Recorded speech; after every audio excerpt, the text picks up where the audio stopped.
Well, we made it through the first part of the vlog. I guess this is the intro.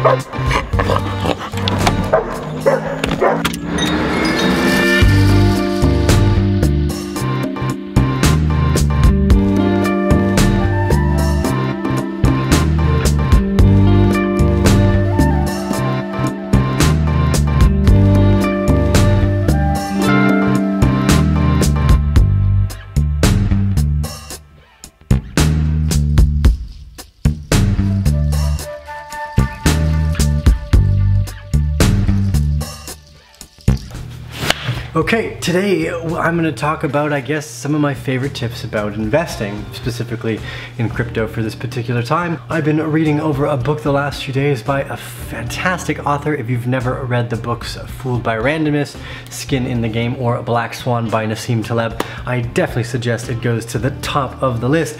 But with that in mind, what we've been leaning in towards is the emotional, I guess, frugality that generally takes place in the investor's mindset. Now, almost every investor is going to be successful during a bull market. It actually doesn't take any insight or comprehension of what's going on whatsoever. It's generally those that have been through the bear markets once or twice before that actually incorporate strategies to prepare for what Nassim Taleb so rightfully calls the black swan. It's those moments where if you're not paying attention, you may actually be taken out of the game. He makes a very quaint reference to the idea of the Russian roulette as being a stipulation for if there's a chamber loaded and each of these 6 chambers is mostly empty except for one, and that is the chance for the $10 million, there's a risk to reward relationship that takes place. Now, what if you have 500 barrels on the gun?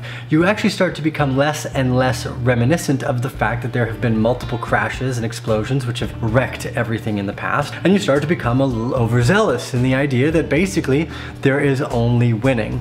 Now, we saw this in early 2017 when everything was going up. Every token in the entire crypto space started to explode. We're seeing something very similar now where we see a lot of rebounds in the alternative space. And what I think is most important is to really come back to the idea of the emotionless trade. For me, I think investments need to become emotionless because if you're too connected or you become too married to an idea, it's often likely that you're going to overlook the logical next step. It's probably one of the most difficult things to become accustomed to, not just in the crypto space, but actually in life in general. I think the more we want to dive into the understanding of investing ourselves into something without investing our emotional body. And now that is almost ridiculously hard to do when it comes down to say something like, okay, I actually really enjoy doing this camera work. I really enjoy doing podcasts. I think that anyone and everyone should probably start to find their own way to build their own brand. The internet is large enough that we can each have a demographic placement to, as long as you're interested and passionate about what you're talking to and sharing with other people, you're generally going to be successful. So I think what's important is that even though you might be investing, say, into a new business or into the crypto market, or maybe even it happens to be a lover, you want to go into it with as little emotion as possible. Now, especially on the side of the lover, this starts to make a little less and less sense because a lot of the times these are highly heightened in emotional illogicality. I think I just made a word up. But the better we can do that, the more mature we become in our ability to make logical decisions.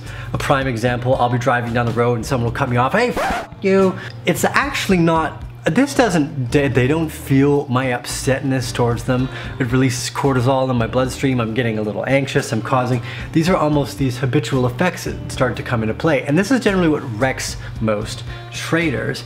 Most traders won't make it through a lifespan or a cycle. Again, reading Nassim Taleb's book Fooled by Randomness, it really starts to highlight the idea that most people really aren't cut out for not being emotionally volatile.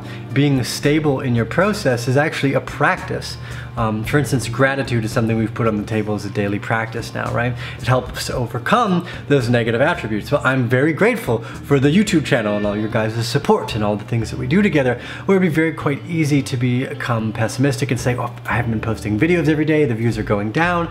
And these are both kind of self-fulfilling prophecies. There's a great quote that says, you either can or you cannot, either one of these is true. It's kind of up to you. Now, I've just paraphrased this quote, so please know, I'm just kind of riffing. But the point of this whole segment is understanding who you are, what you're emotionally invested in, and try to remove that, because it's a very mature part of growing up. Anyways, this is just a random vlog for today. I know it's been a busy time. We haven't really done any videos updating on prices.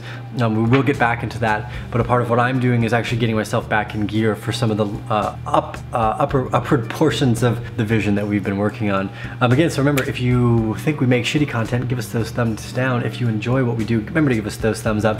Tiho will be back on a daily basis. I'm gonna just produce whatever kind of content I can get out of the camera on a daily basis, whether it's charting or I don't even know what this is. I guess tips for investing in the crypto world and everything else in life and business.